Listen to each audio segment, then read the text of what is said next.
महाराष्ट्रातील संजय गांधी निराधार अनुदान योजनेच्या अंतर्गत लाभ घेणाऱ्या सर्व लाभार्थ्यांसाठी महत्त्वपूर्ण अपडेट असणार आहे. कारण की बघा, अतिशय मोठा निर्णय महाराष्ट्र शासनाच्या माध्यमातून घेण्यात आलेला आहे. हा निर्णय लाभार्थ्यांपर्यंत पोहोचविणे किंवा लाभार्थ्यांना माहीत असणं हे गरजेचं आहे. हा व्हिडिओ आजचा खूपच तर महत्त्वपूर्ण ठरणार आहे आणि एप्रिल हप्त्यासंदर्भातील महत्त्वपूर्ण माहिती या आजच्या व्हिडिओमध्ये तुम्हाला पाहायला मिळणार आहे.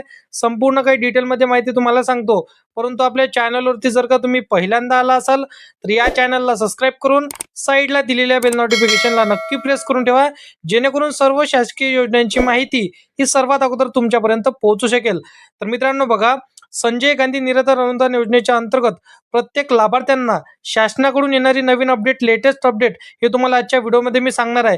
कारण की बघा, महत्त्वाची सूचना शासनाच्या माध्यमातून सांगण्यात आलेलं आहे आणि जसं की शासनाच्या स्तरावरती एक महत्त्वाचं नोटिफिकेशन हे काढण्यात आलेलं आहे आणि नोटिफिकेशन तुम्हाला माहीत असणे हे गरजेचं आहे. कारण की या नोटिफिकेशनच्या माध्यमातून शासनाने असा निर्णय घेतलेला आहे की संजय गांधी निराधार अनुदान योजनेच्या जे काही लाभार्थी असणार आहे, दिव्यांग बांधव, दिव्यांग महिला लाभार्थी असणार आहे, ज्येष्ठ नागरिक असणार आहे, या सर्वांसाठी लाभार्थी बांधवांसाठी एप्रिल हप्त्याच्या महिन्याच्या संदर्भातील दिव्यांग सक्षमीकरण विभागाच्या माध्यमातून आता अनुदान दिलं जाणार आहे. हा हप्ता दिला जाणार आहे. आता वेगवेगळ्या योजनांचा लाभ इथं दिला जाणार आहे. अशा प्रकारे सर्व दिव्यांग बांधवांना अतिशय मोठा निर्णय घेण्यात आलेला आहे.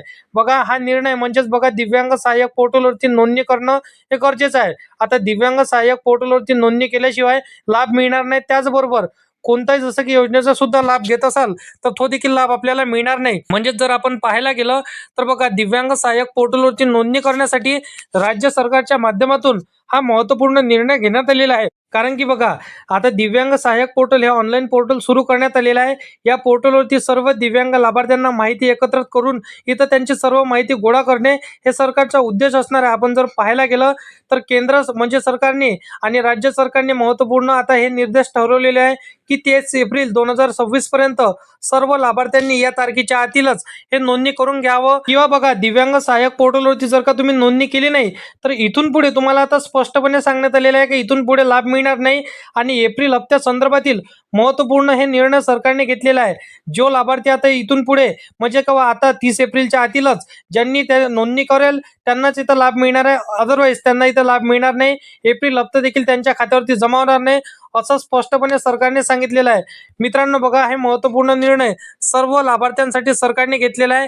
कारण की बघा, आपण जर पाहायला गेलं तर येत्या याच आठवड्यामध्ये आता बघा 10 ते 15 दिवसांमध्ये सर्व लाभार्थ्यांच्या खात्यामध्ये एप्रिल हप्ता येण्याची शक्यता सरकारने सांगितलेलं आहे. आणि दिव्यांग सहाय्यक पोर्टलवरती तुम्हाला नोंदणी करून घेणं हे अनिवार्य सरकारने केलेलं आहे. ज्या लाभार्थ्यांची नोंदणी राहतील त्याच लाभार्थ्यांना पैसे मिळणार, अदरवाईज बाकी लाभार्थ्यांना पैसे मिळणार आणि तुम्हाला पैसे मिळणार नाही. तर दिव्यांग लाभार्थी जर का तुम्ही असाल तर तुम्हाला लवकरात लवकर यावरती नोंदणी करायची आहे. बाकी बघा, 10 ते 15 दिवसात 100% तुमच्या खात्यामध्ये सरकार पैसे टाकणार आहे. तुम्हाला काळजी करायची नाही, टेन्शन घ्यायचं नाही. कारण की सरकारने पोर्टल सुरू केलं, यावरती सरकारचं काम सुरू असल्यामुळे इथं थोडा उशीर झाला आहे. बाकी तुम्हाला लवकरच तुमच्या खात्यामध्ये पैसे मिळणार आहे. तर अशीच शासकीय योजनांची माहिती ही सर्वात अगोदर जाणून घेण्यासाठी या चॅनलला सबस्क्राईब करून साईडला दिलेल्या बेल नोटिफिकेशनला नक्की प्रेस करून ठेवा. तर मित्रांनो, चला भेटूया नेक्स्ट व्हिडिओमध्ये.